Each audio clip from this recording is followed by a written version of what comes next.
ദർശന ന്യൂസിലേക്ക് സ്വാഗതം. പ്രധാന വാർത്തകൾ വായിക്കുന്നത് ഏഞ്ചൽ മരിയ. ദർശന വീട് ഭവന പദ്ധതിക്ക് തറക്കല്ലിട്ടു. പള്ളിക്കുന്ന്. ഭിന്നശേഷിക്കാരായ 3 കുടുംബങ്ങൾക്ക് സുരക്ഷിതവും സൗകര്യപ്രദവുമായ ഭവനം ഒരുക്കുക എന്ന ലക്ഷ്യത്തോടെ ദർശന സർവീസ് സൊസൈറ്റി നടപ്പിലാക്കുന്ന ദർശന വീട് ഭവന പദ്ധതിയുടെ തറക്കല്ലിടൽ ഓഗസ്റ്റ് 20-ാം തീയതി രാവിലെ 10 മണിക്ക് വരന്തരപ്പള്ളി ഗ്രാമപഞ്ചായത്തിലെ 24-ാം വാർഡ് പള്ളിക്കുന്നിൽ നടന്നു. തറക്കല്ലിടൽ വരന്തരപ്പള്ളി ഗ്രാമപഞ്ചായത്ത് പ്രസിഡന്റ് ശ്രീമതി മീന മദനൻ ഉദ്ഘാടനം ചെയ്ത് സംസാരിച്ചു. ഭിന്നശേഷിക്കാരായ കുടുംബങ്ങൾക്ക് സ്വന്തമായി സുരക്ഷിത വീട് എന്ന സ്വപ്നം യാഥാർത്ഥ്യമാക്കുന്നതിനുള്ള ദർശന സർവീസ് സൊസൈറ്റിയുടെ ഈ സംരംഭം സമൂഹത്തിന് മാതൃകാപരമാണെന്ന് അവർ അഭിപ്രായപ്പെട്ടു.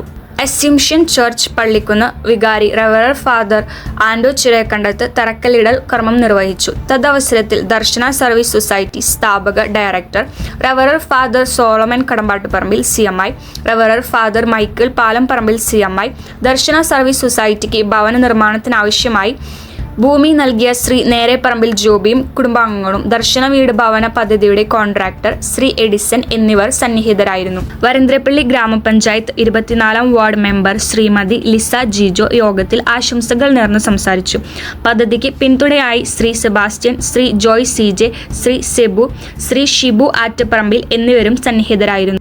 ദർശന club president Shri Saju John, Darshana service society manager Shrimati Shini Francis, Darshana coordinator Shri Jijo എന്നിവരും യോഗത്തിൽ പങ്കെടുത്തു.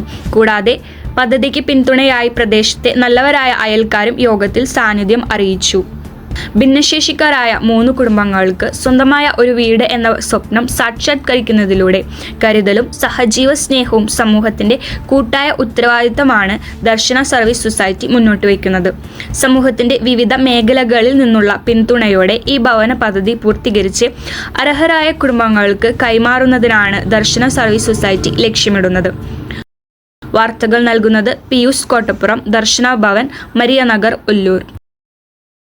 ഈ വാർത്താ ബുള്ളറ്റിൻ ഇവിടെ അവസാനിച്ചിരിക്കുന്നു. ദർശന ന്യൂസിന്റെ മറ്റൊരു വാർത്തയുമായി കാണും വരെ എല്ലാവർക്കും നന്ദി, നമസ്കാരം.